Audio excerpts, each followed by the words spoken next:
Dear students, welcome to my YouTube channel. मेरे YouTube channel पर आप सबका बहुत बहुत स्वागत है।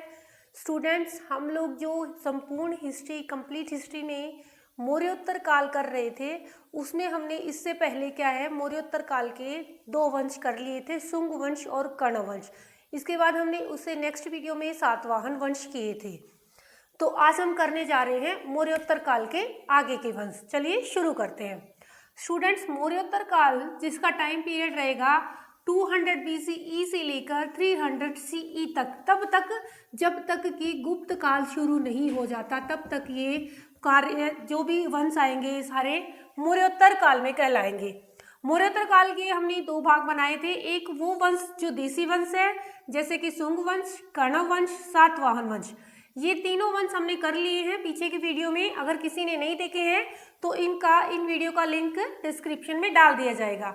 आज हम करने जा रहे हैं मौर्योत्तर काल के ही विदेशी वंश, जिसमें हिंद यूनान होगा एक वंश, शक वंश, पल्लव वंश और कनिष्क वंश।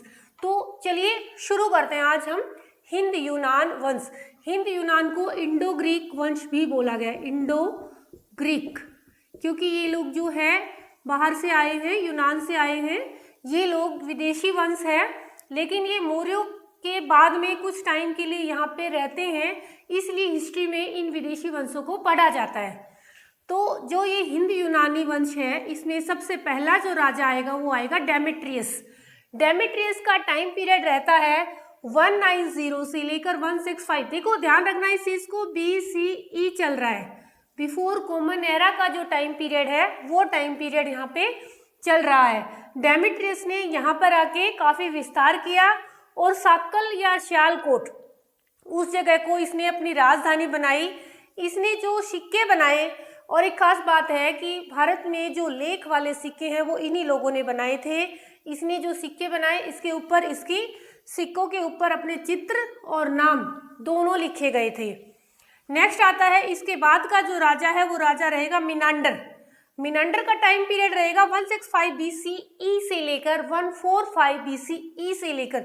इसने भी अपने साम्राज्य का काफी विस्तार किया है, और कहते हैं कि इसका जो साम्राज्य था वो झेलम नदी से लेकर मथुरा तक फैला हुआ था। इसकी राजधानी भी साकल या सियालकोट रहती है, और इसके सिक्कों पर धर्म चक्र चिन्ह बनाए हुए थे। धर्म चक्र चिन्ह इसने बनाए हुए थे। एक खास बात ये भी है कि मिनांडर जो था वो बौद्ध धर्म को मानता था।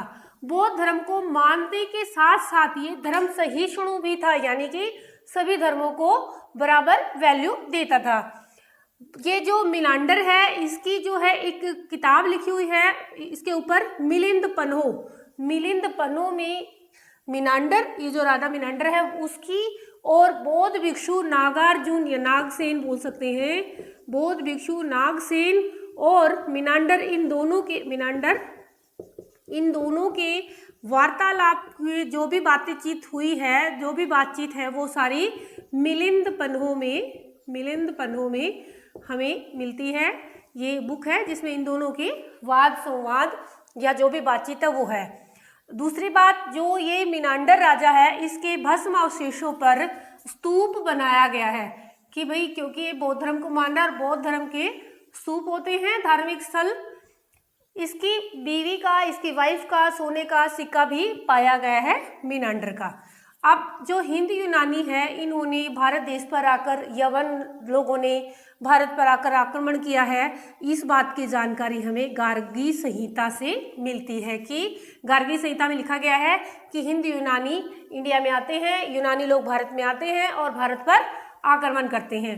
इनकी देन क्या है, इन्होंने सोने के सिक्के भी लेख युक्त सिक्के, चित्र और नाम लिखे हुए सिक्के सबसे पहले इन्होंने चलवाए। दूसरा, सप्ताह के 7 दिन, संडे, मंडे, ट्यूसडे, वेडनेसडे जो भी है, सप्ताह के 7 दिन इन्होंने ही हमें बताए थे। और ज्योतिष का ज्ञान तो चलो इंडिया में पहले भी था, लेकिन नक्षत्रों को देखकर भविष्य को जानना, ये वाली जानकारी भी हमें यूनानियों द्वारा प्राप्त हुई है। तो बस हिंद यूनानी में हम दो ही मेन राजा पढ़ते हैं, डेमेट्रियस और मिनांडर। तो आपका हिंद यूनानी वंश कंप्लीट होता है। अब करते हैं हम लोग दूसरा वंश, यानी शक वंश। शक वंश जो है, इन्हें सीथियन भी बोलते हैं। ये एक घुमक्कड़ जाति थी, यायावर या खानाबदोश इन्हें बोला गया है, और ये कहते हैं कि जो शक है, सिथियन जो है, ये ईरान के रास्ते होते होते भारत देश में एंट्री करते हैं। शकों में इनका जो पहला राजा जो भारत में, इंडिया में या हिंदुस्तान में राज करने वाला है वो रहेगा माउस। माउस ने गांधार और तक्षशिला को अपने अंडर में किया, कंट्रोल में किया और तक्षशिला को राजधानी बनाया। और इसने तांबे के बहुत सारे सिक्के, शकों ने तांबे के सिक्के बनाए और कुछ मात्रा में चांदी के सिक्के भी माउस द्वारा बनाए गए। माउस के बाद जो इंपॉर्टेंट राजा आता है वो है एजिलिसेस ने भी सिक्के बनवाए और इसके सिक्कों की खास बात यह है कि इसके सिक्कों पर कमल पे विराजमान लक्ष्मी का चित्र अंकित है, एजिलिसेस के सिक्कों पे। इसके बाद एक राजा आता है एजेज सेकंड। इसे पार्थियन राजा, जो हम बाद में पढ़ेंगे, ये पल्लव, इसको पार्थियन भी बोला गया है, पार्थियन। ये जो एजेज सेकंड है, ये वाला जो राजा एजेज सेकंड है, इसको पल्लव राजा यानी पार्थियन राजा गोंडोफर्निस द्वारा हराया जाएगा। पल्लव का एक राजा है जो कि शक राजा एजेज सेकंड को हरा देगा और गांधार पे कब्जा कर लेगा। इससे पहले देखो, गांधार और तक्षशिला शकों के अंडर में थी, लेकिन एजेज के टाइम ये गांधार जो है वो पल्लवों या पार्थियनों के अंडर में हो जाएगी। इसके बाद जो ये पल्लव है, ये शक हैं, ये दो भागों में बंट जाएंगे, उत्तरी और पश्चिमी। ये शक राजा अपने आप को क्षत्रप बोलते थे, क्षत्रप। तो ये दो भागों में हो जाएंगे, उत्तरी क्षत्रप और पश्चिमी क्षत्रप। उत्तरी क्षत्रप में दो रहेंगे, तक्षशिला और मथुरा, क्योंकि गांधार भी था बट गांधार तो पार्थियनों ने कब्जा कर लिया है। तो अभी उत्तरी क्षत्रप में तक्षशिला और मथुरा। और दूसरा जो है पश्चिमी क्षत्रप, पश्चिमी क्षत्रप में रहने वाला है नासिक और उज्जैन के क्षत्रप। अब जो उज्जैन के क्षत्रप है वो अपने आप को कार्दमक क्षत्रप बोलते थे और जो नासिक वाले क्षत्रप है वो अपने आप को छहरात क्षत्रप बोलते थे। क्षत्रप का मतलब राजा है, छहरात क्षत्रप। अब जो नासिक क्षेत्र के जो राजा थे या क्षत्रप थे, वो पहला था भूमक और दूसरा था नहपान। नहपान का हिस्ट्री में हम जानकारी लेते हैं, ये सातवाहन काल में भी हम पढ़ने को देखते हैं। अब जो ये उज्जैन का क्षत्रप वंश है जिसे कार्दमक क्षत्रप बोला गया, इसमें एक इंपॉर्टेंट राजा रहता है, राजा रुद्रदमन। रुद्रदमन शकों में सबसे शक्तिशाली, सबसे इंपॉर्टेंट राजा माना गया है रुद्रदमन। इसने गिरनार नामक पहाड़ियों पर अभिलेख लिखवाया था और ये संस्कृत का ज्ञानी था, संस्कृत को लाइक करता था, इसलिए पहला ये अभिलेख है जो कि संस्कृत भाषा में लिखाया गया है।